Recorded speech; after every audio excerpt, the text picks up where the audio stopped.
Hello, I'm back. It's been a little while. How are you? I ended season three, which was a fantastic season. I got to speak to a lot of great men, some coaches, men who aren't coaches, just us having conversations about life, about being men. And after the season ended, I took a little bit of time, but I really wanted to do more. I usually don't do anything during the summer. I usually kind of leave that space as time to kind of reflect, to kind of get away. But if you've listened or watched this podcast, zeal is an important part, an important word for me. And for me, it's something that I love to do, which is podcasting. So I'm like, let me get back and let me do a few. So maybe five or six summer episodes. I think I'm gonna call it summer sessions, maybe like a remix of Men of the Prize. So that's what I'm here for. So you may be surprised to see me back. And if I am a surprise, hooray! Nice to see you again. We're gonna talk to men about what it's like being a man and how we deal with it and how we in hierarchy and a lot of the issues, the things that we deal with being men and how we take care of ourselves because we don't take care of ourselves, do we? I hope you've been doing better. I hope you've been taking care of yourself. With that said, I've had an interesting few weeks with the summer. I've got kids, you know that. I think that's what this really is. I got four kids. I wanted to get away, close the door, talk to them, stop talking to kids, and talk to some adults for a little while. And that's what I'm going to do here. So, my first guest for the summer sessions is Michael Overlie. And let me bring him in. Welcome to Men of the Prize, the podcast. How are you doing today, sir? Oh, I'm awesome, Harvey. This is great. I've been wanting to be on your show for a long, long time. Thank you so much. I appreciate it. I'm so glad that you had time. If you are a new watcher slash listener to this podcast, welcome. Great time to start watching and listening. Mike Overly is a great guest. This is going to be an interesting episode for one reason. But what I'm going to do here is I'm going to start with what I love. And this is, I've missed something too. I love a good bio. I like to read. So I'm going to read Mr. Overly's bio. It's a quick one.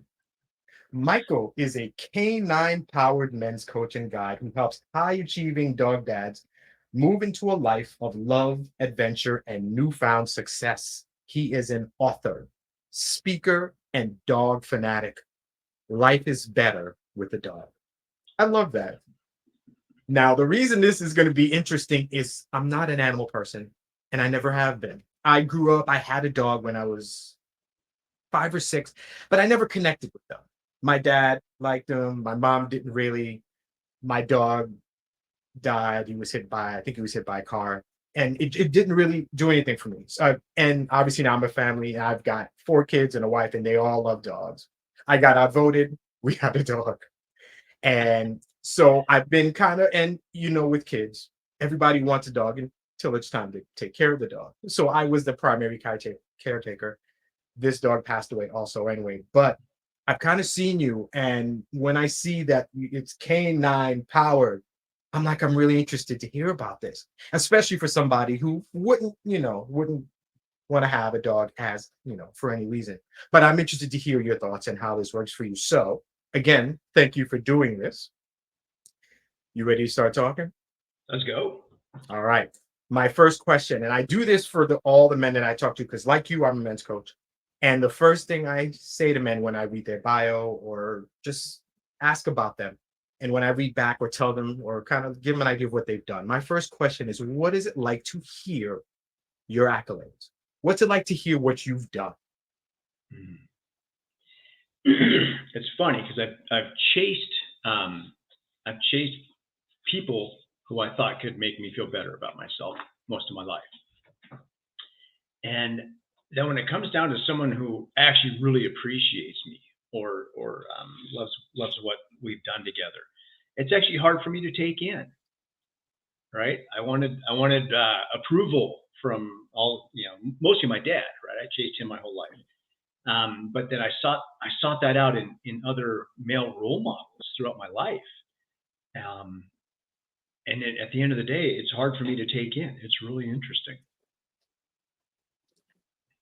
A lot of men are uncomfortable hearing what they've done. A lot of men have issue with accepting their flowers per se.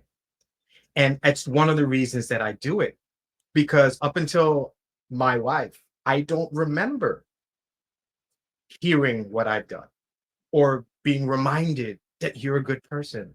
Wow, look what you've done. You're good with kids. You're an intelligent person. Just any compliment. And I came to discover that that's something a lot of men, we don't get that. We get out we you know the I've heard the phrase, men will get their first flowers at their funeral, things like that. Yeah. And so when I talk to men, that's the first thing. I don't know you very well yet, but you've accomplished things and you need to hear it. And maybe this is the first time that you have. So, Michael, obviously, short, quick to the point, but it's obvious that there are a lot of men out there who have been helped with your knowledge, with your support. So, if nothing else, continue what you're doing. I'm sure there's so many people who are happy that they've had time with you and a lot more to come. That's what I like more, though. Not only what you've accomplished, but what's coming. What's next? So, real quick, what's next for Michael? That's a great question. I've got a private podcast that I'm creating. Excuse me, and I'm expanding the level of work that I do. For a lot of guys, words are tough, right? We don't maybe necessarily have the vocabulary to do some of the work that would really benefit us. And my partner reminded me of something recently. She said, sometimes your words are just words, and sometimes I actually feel it. And that was like, it was almost like a slap in the face, not personal, but like, holy crap. I think I'm this, I'm great at talking things out, and I can get into conversations that are difficult, and still there was this part of me that was seeking approval from her. So I would say things to her. I would say like I love you to her, because I wanted to make sure that she knew, right? Just in case. But my loving energy wasn't behind it. And when she told me that, and I was like, wow, that's amazing. And I've done a lot of energy work, and I'm trained in multiple modalities. And I thought, why can't I bring that into this more? Right? Because guys understand energy even if they think they don't, right? Um, like anger is powerful, right? We can, oh God, that's fuel. Sometimes it's good fuel, and sometimes we use it for the wrong purpose. But there's something massively powerful there. Well, all of our emotions have energy, right? That's energy in motion, emotion. So I'm creating a whole new program that combines the coaching with learning an energy healing modality. That's going to be 6 months, and it's going to blow your socks off. I'm excited. Okay. When this happens, if we want to talk again, it sounds like it's going to be amazing. I like that. Mm. All right, let's get into P.R.I.Z.E. If this is the first time Men Are the P.R.I.Z.E is this podcast, I created this space because, like Michael was saying, words are important, and we as men aren't the best communicators. Maybe because we weren't taught, maybe because when we did, it was a bad experience for whatever reason. But I needed to create a space for men to be comfortable to communicate about anything. So I talk to men, to coaches, whomever, and I love hearing what they say. But in a lot of cases, it's not even about what they say, it's about the fact that they're saying it. It's the fact that you're talking. So that's what this is. This is a space for you to talk, for either you as my listener to hear somebody else talking, or as my guest to do it. We're going to start with the first letter in the word prize. I created this because I figured it was a nice way to kind of, create a conversation. The first letter in the word prize is P, and that word is purpose. Purpose is defined as reason for which something is done or created, or for which something exists. Michael, what is your purpose? You know, it took me a long time to figure this out, and I think I'm grasping it fully. It's just being the best loving man I can be, and helping others learn how to do the same. In any area of your life, this would spill over. A lot of us get caught on the fact that our purpose is this job or this title, or we have to achieve this thing. Well, what if achieving that thing was so much closer to home, and you could just be freaking awesome and amazing and loving, period. Right? What would be possible for you and your family from that place? So you said you think you just found what your purpose is. Well, I've had Did many, I think, Okay, along the yeah, way, that was and my that question. it had to change because I wasn't ready to see certain things. So I was in the medical field for years, level one trauma. I saved a lot of lives. I was part of amazing teams. We did crazy stuff. Um, I've helped the environment. I was in solar and did all this other stuff for years. So I was always trying to save someone or something. So I had all these different purposes that have led me to where I'm at now. What I didn't realize along that whole path and that journey was that I was trying to heal myself. That I had wounds, from a neglect, abuse, and trauma that I just kind of shoved in a box and locked up and threw it in a closet, locked that door, and tried to hide from myself. So the journey has been to get here. So my purpose has continually changed. Talk to a lot of men, and I find when I bring up purpose, I find we have men in two places. Either I've never had purpose and I'm still searching, still trying to figure out what it is, or more along the lines of what you said, I've had different purposes. It was this, and then a few years later, it was this, and then something else, and it was this. And so I wonder, but you are one side of this coin. Are we meant to have one purpose forever so that we're kind of going through this journey of finding the eventual one? Or is purpose something that changes every once in a while? And that for example, I'll use me. Husband, then father, then stay-at-home dad. So I've kind of gone through this thing. But for me, my purpose has always been to make sure my family is taken care of, that my wife is content, that my kids are happy. So while my changes in life have happened, my purpose has never changed. Maybe, I don't know, maybe I tweaked it a little bit, but my eventual purpose is to make sure I make these people as happy as possible. But the one thing I discovered is that I didn't account for myself in that purpose. So everybody else was happy. I took care of everybody else without pulling my mask down to take care of me so that I could be even better for them. What do you think about? So what's your idea in terms of purpose? So these for that. I think there are many things that we can do, identities we can take on, roles that we can have throughout our life. But I think our one true purpose is to be the best versions of ourselves we can be. And from that place, as I alluded to, so much more is possible. Whether that's your connection to a higher power, religion, God, whether you're a better father, husband, coworker, whatever it is. If I'm actually taken care of, man, I have so much more to offer to give the world. Okay. I like that. All right. So with that said, how has a dog helped you with that purpose, with yours, and then eventually helping others? My first dog kept me from doing something silly. When I was 11, my dad left the family. We moved to a new city about 6 months before, and we never really saw him anyway because of his work. But he just up and left, and I always felt like I'd been a disappointment to him, and so I somehow blamed myself for his leaving. Right? I mean, kids do that. I don't know how we get there, but we do that. And I was having suicidal thoughts, suicidal ideation. But I had this dog, and he could tell when I was off, when I wasn't feeling right and having bad thoughts, and he would come find me.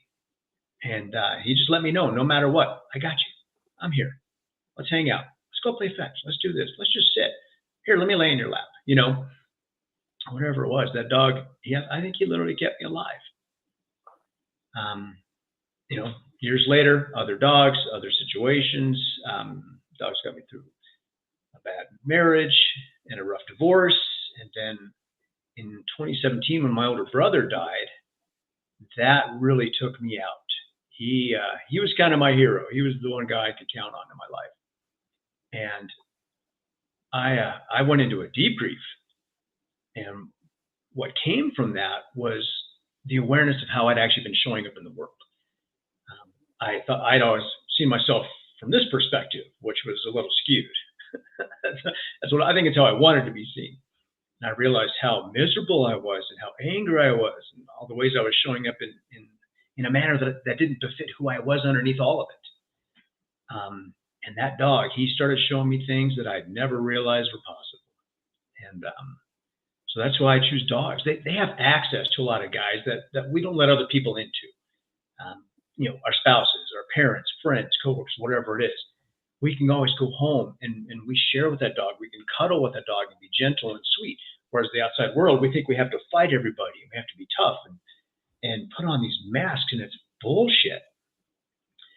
When you're alone with the dog, all that crap falls away and you have access to this other thing. And so that's where I work from. It's amazing. This dog gave you access to your vulnerability. That's what it sounds like. Damn right. You were at your most genuine when you're with your dog, because you don't have to. You're not playing a part for anyone. You're just being you, which is interesting, because we should want that. I mean, for a partner, for a spouse, whomever, that's kind of what you should reach for, I would think, right? To somebody you can be with, where you can just be, as opposed to playing that part, as opposed to kind of saying the things that you think they want to hear, stuff like that, instead of acting the way you want them.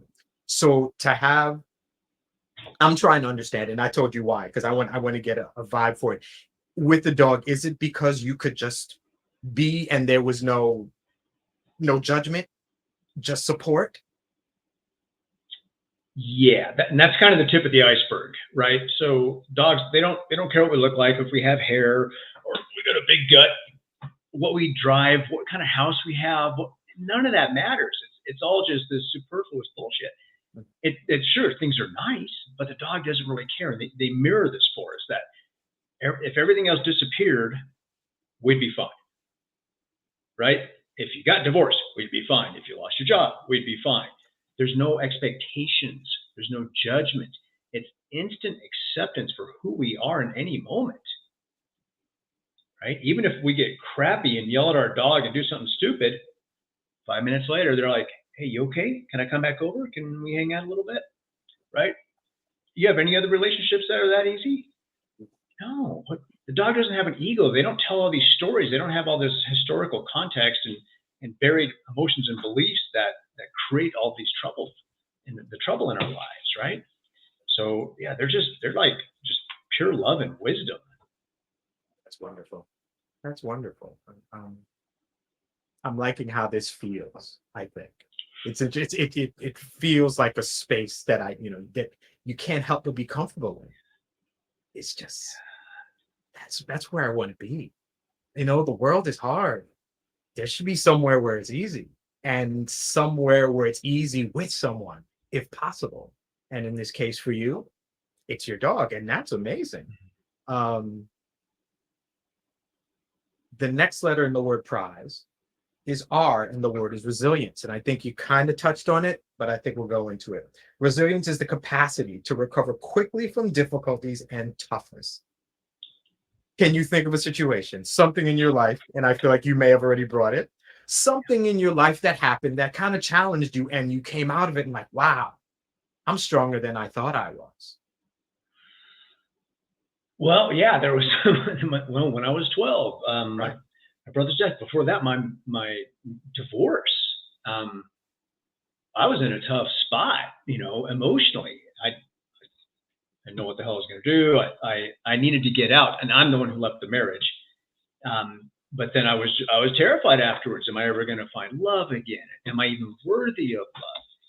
And that's where, and you touched on it before. It's space, right? Dogs, not just dogs, but for me, it's dogs. They can hold space for you like no other. They're not going to try and help or fix or make recommendations or suggestions, give advice. They can just hold that space, and they're just there. And that is such a powerful thing. It's big in coaching, as you know, holding space for someone without fixing them. allowing them to have whatever that moment is so that they can feel it, right? We have to be able to feel these things or they stay trapped. We got to let them out. So dogs show you over and over again that you can change your state. Think of like two dogs getting a fight. 5 minutes later, it's like, yeah, you got a cookie?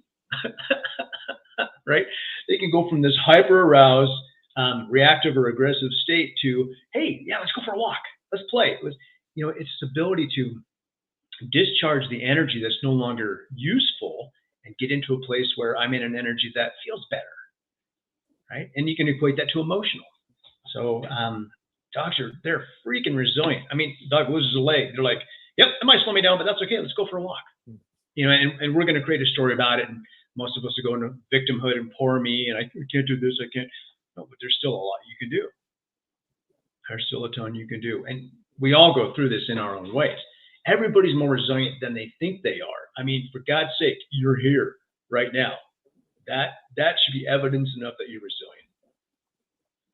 When you were describing, and you've said it a few times with the dogs and the kind of experience you get with them, it reminded me of a kind of a conversation I've had with my wife several times. And I think wives and husbands or partners have these same conversations.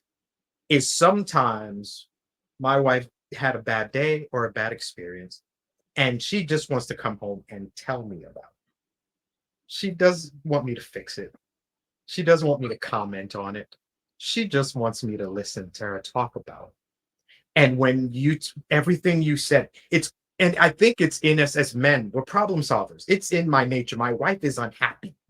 Who did it? What's his name? I'll take care of him, or what situation was this? Or something happened with the car, or she's upset and she has a problem. And I think it's almost in our nature to kind of try to fix. And it's something I've had to work on because as a coach, and I don't know, it's almost to be anti-male sometimes, to not fix that situation, but to kind of, oh my God, that's what happened? No way. Really? What do you want to do about it? Kind of things. It sounds strange. Is a dog kind of not anti-man, but the other side, or maybe the more affectionate side or the more emotional side of the man? And that's what helps, because the dog just is there. It's just present without anything else. That's it. That's the one. You hit it. That's what all my work is about, is being present with whatever is right here. You're right. Men are fixers, man. My partner's upset. I'm going for the gun safe, right? I'm going to save this. I'm going to take that guy out, whatever it is. And we're actually expected to be that way. Right. Right. Some of it's unsaid, but we see it through other examples, right? Right. Mm-hmm. And it's ridiculous. We absolutely make things so much more difficult for ourselves. Yes. But dogs, they're just like, it's all good, man. It's all good. Come on. We got this. They're just right here, right now, all the time. I like that. This is working for me. I have to say, I was not expecting this. Now I coach men. I predominantly coach Black men. And when I talk about resilience, for us, resilience isn't a state of mind, a kind of being. For a lot of us, resilience is our day to day. It's how we live all the time because of the things that we get, kind of things that are thrown at us, the stereotypes, the negative expectations. So it's, for me, I always have to be resilient. I always have to deal with getting punched and still coming back. I'm still bobbing and weaving all the time, but I always have to come back. How important in your practice, in what you do with coaching, is resilience with men? How important is it for a man to be able to deal with what life is going to throw at him and be able to come back? Oh, God, that's such an amazing question. Do we have like 6 hours? Ooh, let's go. So I have to ask myself this frequently because, I'm on this planet. I still get tripped up, right? Who do I want to be in this moment? Or who do I need to be for this not to just completely ruin my day or my year or whatever it is? We typically have a do, be, have. If I do this thing, then I can maybe be this way and maybe have the things I want, or maybe I have to do a thing to have the things I want to maybe be the person I want to be. Mhm. What if you could just be the person that you need to be, and then you can do the things that work better, and then you can have the life you want, right? So your constant state of being, this underlying readiness, I need to be that. I need to be ready for whatever the hell's coming my way, because I know someone's going to throw some shit, and I have to be able to respond. I don't understand your experience, right? I can only speak from my own. But from a state of being hyper aroused in most of my life, ready to fight, I carried a gun for a long time. I almost shot a guy in a diner for looking at me sideways. I was ready to fight, always ready to fight because of what I endured was as a child. I had to defend myself. I studied martial arts. I did all these crazy things. You could dare me do anything, and I'd do it at risk of breaking something. I have that energy. Like, I don't care what it is, bring it. I don't care how big you are. Come on, you know? And I got my handed to me more than once. It hasn't served me as well as I thought it did. And I actually just did some work around it with another coach, and I realized I don't have to fight anymore. What? I don't want to fight. Why do I feel like I still have to fight? And it was because I hadn't taken care of some of these things in me that said, hey, that other shoe's going to drop. Someone's coming at you. You better be ready to take them out. And I just don't want to live that way anymore. I like that. We're going to skip the letter I in the word prize. We're going to go to the next letter, and that's Z. And the word is zeal, my favorite letter and word in this. Enthusiastic devotion. One of the major reasons I created this space is because we men spend so much time taking care of family, friends, work. We're never on our lists. We're never that person to take care of me. We take care of wife has the best car, the best house, kids have the best gaming systems and the best phones, clothes. Work gets everything left of mine. Friends, I rarely have them, and I may not spend a lot of time, but we're never on the list. And one thing to do is to find something for you. And like I said at the beginning of this, podcasting is zeal for me. I love this.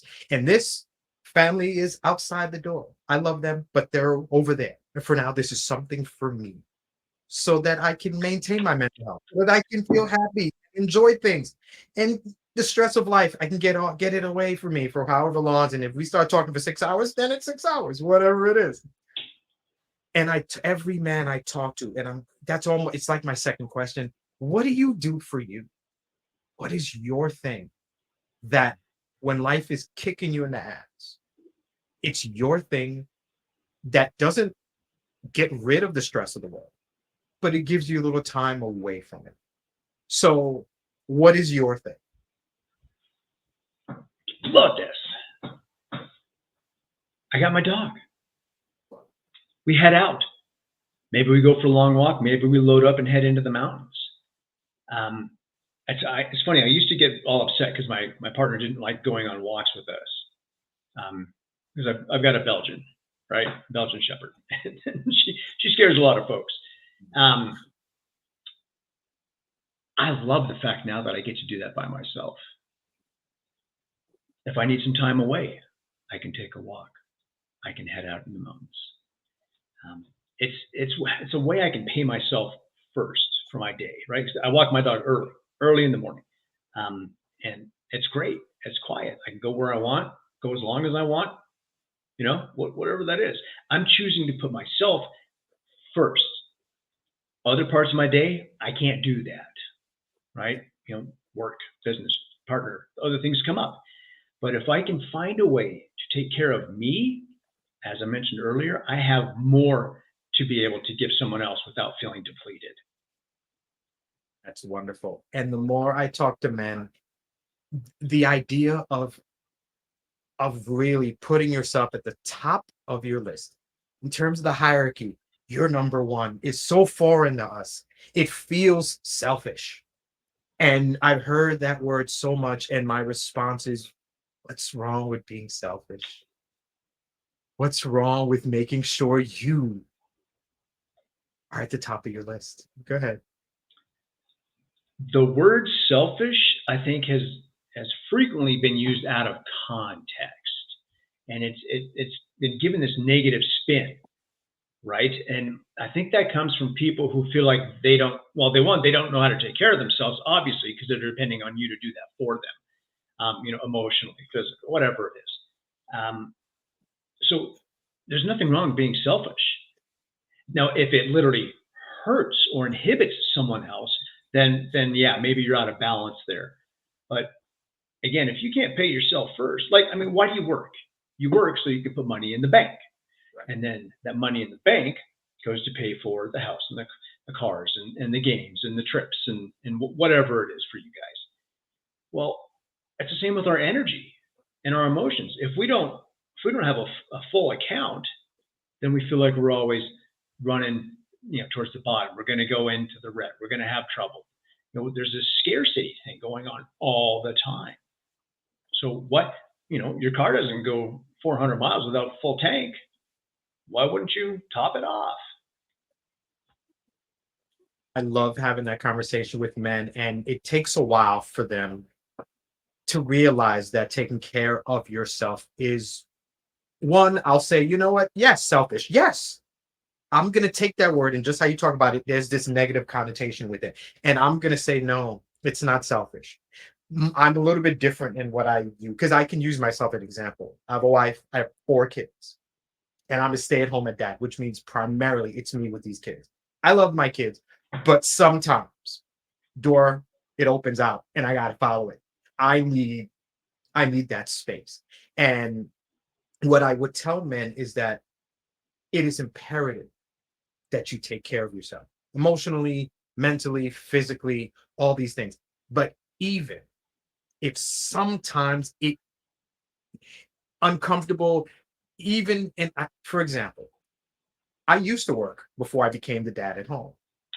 And sometimes I would come home from work and it was a long day and it was ridiculous. And my wife is here with these kids and it's been a ridiculous day. They've been rude, they're loud, they're running around, it's a mess. And all she's been waiting for is me to come home and help her. But I had a crap ass day at the office, and all I've been waiting for is 2 hours of somebody not yelling at me, somebody not bugging me, of just being able to be myself. And I at times have to tell husbands, listen, I know it sucks. She's been waiting for you. She's been expecting you. She's said to you like she's just making it long enough for you to walk through the door. But if you walk through the door and you're a mess, you're not helping her. So sometimes, and I kind of want to hear what you think about this. I will say sometimes you gotta say, babe, I know you need me, but I need me right now. I would love to come and just help you right now, but if I come in, I'm not helping you. I need an hour to walk around. I need 2 hours to go play, to ball or something, or to meditate or to do something. Is that something that would fit in to how you coach? And what is your response to something like that? If I said that to you, listen, she's gonna be mad at you, but when you come back, you're gonna be twice the help that you were before. What's your thoughts on that? Hell yes. But that is so hard for us to do because we don't want to upset. We don't want to disappoint. We have these people pleasing tendencies and we don't even realize that we're doing this stuff most of the time. Oh man. Yeah. If you come in empty, you're no help, right? You're going to be grumpy, shitty. You're going to yell at your kids. You're going to yell at your wife. And that definitely did not make her day or their day better, right? So what do you need, right? What do you need? You need to ask for it. And that is so, so hard for us. Even if it's 10 minutes, go sit outside 10 minutes, stare at the trees. For me, it's take a short walk with your dog, and just let everything else kind of discharge and fall away. And then you can come back refreshed a little bit. And then you're of better use to everybody, including yourself. So, but yeah, this is, we joke about not being able to ask for directions, right, when we're driving, and we will get ourselves hella lost, right? Because oh no, I got this. I know where I'm going. Well, no, you don't, and most of us don't. A lot of us fumble and bumble and figure some stuff out. But if you could ask for help with something that someone might be better at, or maybe you need some room, some space, some love, whatever it is. Maybe walk in the door and ask give your wife a hug. Say, "Baby, I love you. I'll be back, but I need a little bit of time because I'm not going to be a great use to you right now. I need to go do this for just a little bit. So just so you know where I'm at." Holy crap, right? They would never see that coming from a mile away. You know, you're asking for what you want and you're communicating how you feel, right? Wow, bam, relationship just got better. Mm-hmm. Two things that we don't typically do. Kind of express what we need, and even understand it. Sometimes it takes a while for a man to recognize that, what I need. I need to step away for a second because, like you were saying, that how you were being seen, how I guess how you were being viewed in the world. You didn't know. You were angry. You were upset. All this, and sometimes we don't know. So if we don't even know how we're kind of being seen in the world, then I don't know that when I come home, I'm not helping because I'm pissed about this 8-hour workday, sitting in this suit, talking to people who don't want to buy what I'm trying to sell them, not getting that promotion because that other guy did it because he's spending all the time here. He doesn't have a family to worry about. He can just spend all this time in his office and I'm not getting what I want. And I just come home pissed off. Recognizing that you have limits, recognizing that I need to do something and that I am valuable enough that I need to maybe inconvenience somebody just a little while so that I can fill my tank because I'm worth it. We don't always think that. We don't always know it. And it's acknowledging where you fit in this world is such an important thing, I think, as men. We're supposed to do this, take care of this, whatever. But what about heart, soul, all that stuff, feeling? And when I really try hard with men with this, when I get them to the point, it's like, okay, you're valuable. You're more than that check. You're more than the card. You are you. And you need to feel that. And when I get men there, so much better because then I'm going to ask for a few minutes for myself and not feel too bad about it. And then when I come back, I'm even better than I was before. That's pretty much that's my little, my TED talk. Thanks for listening. I appreciate that. Yeah. The last letter in the word prize is E, and the word is expectation. And this is a big word when it comes to being a man. Expectation, a strong belief that something will happen or be the case in the future. How big of a word is expectation when you're dealing with men and coaching? So, I wrote a book, and I did a chapter on expectations as the rules of life. Unfortunately, it's usually everybody else's idea of the rules and what they want you to do. So think of all the people that had some type of influence on you over your life. Mother, father, teacher, preacher, throughout your life. Everybody had their view of the world, their view of you, and how they expected you to show up. And we try so hard to give that person what we think they need so we'll feel better about ourselves. The expectations, they just keep coming, they keep piling on, and after a while, it just gets confusing. I don't know who I'm supposed to be, how I'm supposed to be, where I'm supposed to do it, or why. So, expectations can be it can be a bit daunting. They can be a bit daunting, and they create a lot of suffering for us because we think we're expected to be a certain thing, and it just doesn't work for us. I hear you. And I talk to men, and I'm expected to take care of the family. I am expected to be chivalrous. I am expected to be stoic. I am expected to be there no matter the situation. I am expected to throw myself in front of that bullet that's coming no matter the situation. I'm expected to not be scared of a situation when I'm human just like you are. And I'm shitless about something that's about to happen. But I'm supposed to put that aside because I have to take care. I'm expected to be so many things. And a lot of times I don't even know how I feel about things. I don't even know what I'm supposed to do. But innately, I do know. Innately, I know I'm supposed to open that door for that woman when she's supposed to walk through the door. innately I'm supposed to, I don't know, pay for dinner or whatever. Innately, I'm supposed to lead the family, this type of thing. But maybe that's not in my nature. Maybe that's not what I saw growing up. So I don't know how to do that. I'm expected to be all these things, but I was never taught. I'm expected to know how to tie a tie. My dad didn't show me. How do I know? It can be as simple as that, but be as difficult as supposed to be a good husband, but I didn't see one. How do I know how to do it? Expectation is, you're right. It is daunting because it's always there. And we're dealing with society or family, whatever. And then don't forget about the ones that we put on ourselves. I expect to do this. I expect to be this. By the way, the do be have, I love that. I I'm taking that. I'm sure I don't know if you heard it or if it's yours, but yay. I love that. Expectation is a big, and I want to ask,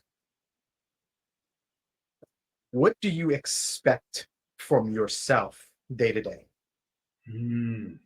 That's a great one. It's a long list, and I don't always hit it. Um, and my list has changed. It's actually gotten shorter. Thank God. But I expect myself to be here for myself first, because I know what happens when I'm not. And I don't always succeed, but I'm a lot better at it than I used to be. Oh, I expect myself to do what I need to do, clean up my mess, whatever that looks like, um, because I expect myself to have the life that I want, not that I was told that I want, not the beliefs that I bought into from my dad and everybody else in the world. Um, I expect myself to take care of me in all ways, shape, and form. Because if I expect you to do it for me, I'm already in trouble. I'm already in trouble, and I'm going the wrong direction. So the things I need help with, I'm better at asking. I'm better at asking. Mm. I've had amazing mentors and coaches and healers, and holy crap, yeah. But I had to ask for it. They weren't knocking on my door saying, "Here, I'm going to come and save your ass." Nobody's coming, I guess is my point. And if I know that, then I can expect myself to be different. The more I think about the word, and what I love about these conversations and the honor that I get to speak to men about things, and I learn, and something comes to mind with every person I talk to. And like you, I had suicidal inclinations. In fact, I tried when I was 18. And the more I think about it, I realize as hard of a word as expectations is for me, the lowest part I had in my life is when I had none left. I was ready to end it. I have a scar on my wrist. I tried. I didn't succeed. I didn't have any expectations of finishing college, meeting a girl, having a family. I had none. And when you don't expect to do anything, at least that's where I was, you're in deep trouble. Expectations can be bad, maybe when they come from outside sources. You should still have expectations for yourself. But I got to the point where nothing mattered because it felt like nobody else cared. Expectations are, it's an important word and it hits everybody different. I went to college, I failed out horrible, horrible. Just to give you a quick, that's what my story is. I went to college, I came home, I failed, and I had a father who was couldn't even look at me because he's an accountant and he expected his son to do big things, and I came back as a failure. And I sat in the house for a year, and with every day, my self-esteem dropped. I got worse and worse and worse until I tried. I didn't expect myself to get out of that hole, but eventually I did. And now, which is why I can help men, because I've been both sides, at the lowest of the low to now in a really good place where I expect to do these things for myself and to help men and help them with their lives. So, again, thank you for even talking with me, because every guy, I get a little something different. Every guy I speak to, every man I speak to fills my cup a little bit. And this is episode 101, by the way, 101. So my cup is overflowing, and I thank you. I appreciate that. The last letter in the word prize is the middle one. It's the I. And it doesn't represent a word, it represents you. So when I ask you, we take away the shackles of what it means to be a man as a spouse or a partner or a friend or a coach or an employee or the owner of a dog or anything. At your core, the typical podcast question: who are you? I am love. I am one with all that is.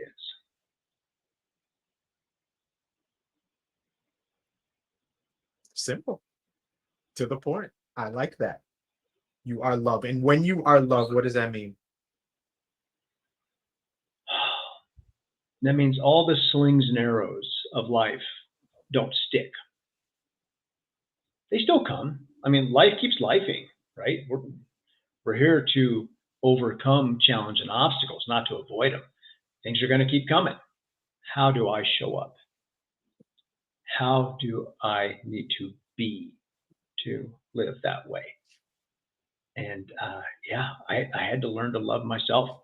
I had to learn to trust myself because I didn't think I was worthy. I didn't think I was valued.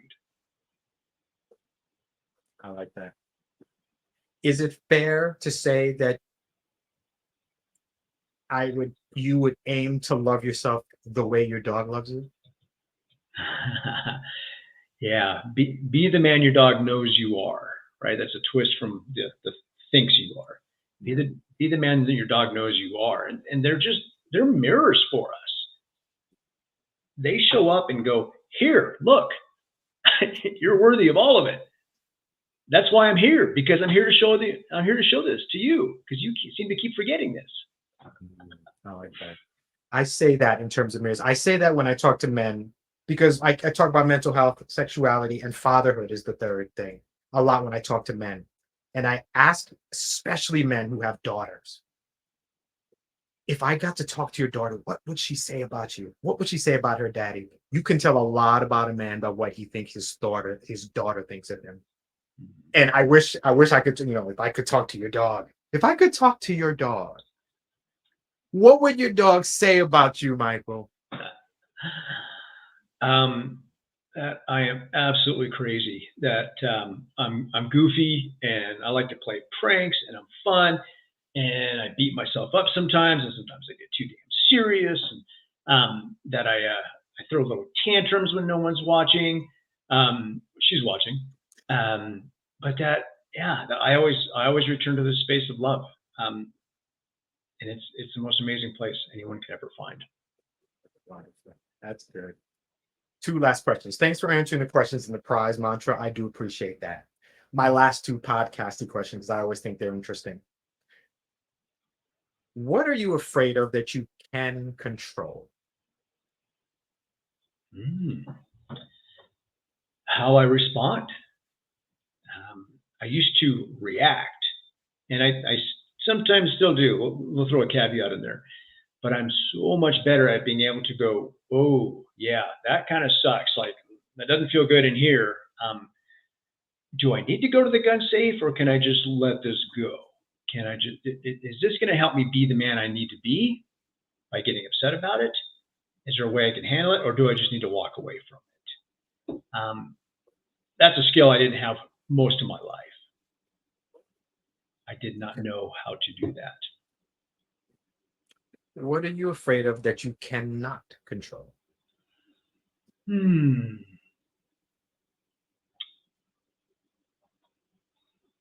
If my partner left me, right? How would that reflect on me, right? Would that send me back to a place of where I'm not valuable or worthy?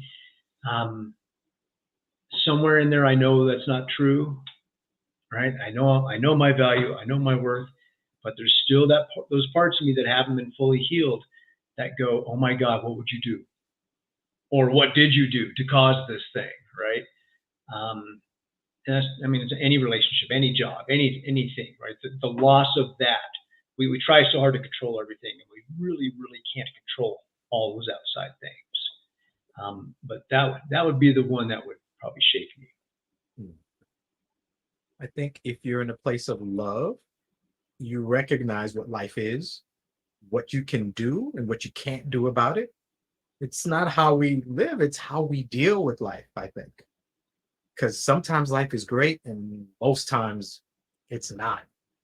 But, if you love yourself, if you give yourself space to make mistakes, listen, you can have little tantrums. It's okay, man. It's fine. You're good. Just don't let it take over. Just don't let it mess you up. We're all fallible. We're human. We're going to mess up, but I can deal with it. It doesn't get the best of me. It's temporary. Yeah. Where can people find Michael Overlie? Oh, I'm on Facebook, LinkedIn. I've got a Dogs and Men group on LinkedIn under Dogs and Men LLC. There's 6,800 people in there. Nice. It's mostly just me posting stuff with not a whole lot of engagement. It's really interesting. People are signing up like crazy all the time, but I hope they get something out of it, right? I share my not just my wins, but mostly the things that I've gone through to help me get to a place where I can celebrate wins. I post a lot about emotional troubles that I've had throughout my life and how the dogs have helped, and so it's fun. It's really fun. I get to meet some cool folks. That's cool. That's cool. One last thing, and it's not a question, but it's just kind of how. So, by the way, thank you for talking with me. I love having these conversations. Like I said, I always pick up a little something extra. I think one of the underlying reasons that I do this is because I attempted suicide, and it's something that's growing. More and more men, this number, we attempt suicide a lot more than women do. Where there's men are struggling and don't know how to deal with it. I know it's completely, not expected, but with how you deal with men, with how you coach, what would you say to a man who is maybe feels like he's at the end of his rope, where he feels like he doesn't understand his value, where he doesn't understand why he's in this world and doesn't think he needs to be? What would you say to a guy or a man like that who is, what's left? What do I do? So I wrote a chapter for a book that I was co-author with 19 other people. And the title of my chapter was, I Don't Know Shit. Thinking that I know what's going on, or I know how the world works, or I know how I'm supposed to act, respond, show up, whatever it is what gets me into trouble, because I can't take anything else in. I've created a shell around myself. And if I know that, maybe there's some things I don't understand, or I don't know, maybe I don't know about myself, that gives me a little bit of room to be curious. Like, no, maybe there is somebody who cares about me. Maybe there is somebody that loves me. Maybe there was someone that would help me. Maybe I can do something, take one tiny step for myself, because maybe I don't know it all. I like that. All Michael's information will be in the episode notes. If you're watching across the screen, his website is there. Also, thank you so much for talking with me, Michael. I really appreciate it. And I hope, when your program comes out, that's going to change the dynamic. That's going to be great for men out there to help. If you want to, I will be happy to talk to you and we can discuss that again. But I appreciate your time. Thanks for giving some of it to me. And I'm asking you to hang on for 1 second. Thank you so much. Thank you. Summer sessions, yay, the first of a few. Thanks for being here. I love this space. I love talking. And this is a great way to start. Mike was fantastic. But if you know me, you know how I end these episodes, and I'm going to keep it going. Men, in case you've forgotten, you are incredibly important in the lives of whomever, friends, colleagues, spouse, whatever. People around you need you. Life can be difficult. It can be a struggle. It will be a struggle, but how we deal with the struggle is what makes men out of us. So I want to tell you straight up, somebody's waiting to hear your voice today. Somebody's day sucks, but because they get a chance to talk to you, their day's better. Somebody's waiting for you to walk in a room, to argue with you, to joke with you, to debate you about something. You have a presence and importance in somebody's life. You don't even know how important you are, but you are. You are profound in somebody's mind, somebody's heart, and somebody's soul. But that only works if you're here. So don't make that decision. Don't get there. Stay with us because we need you. All need you. Like I said, you make somebody laugh, you may make somebody cry, but you make somebody do something. So stay with us and keep helping the people around you do something and take care of you.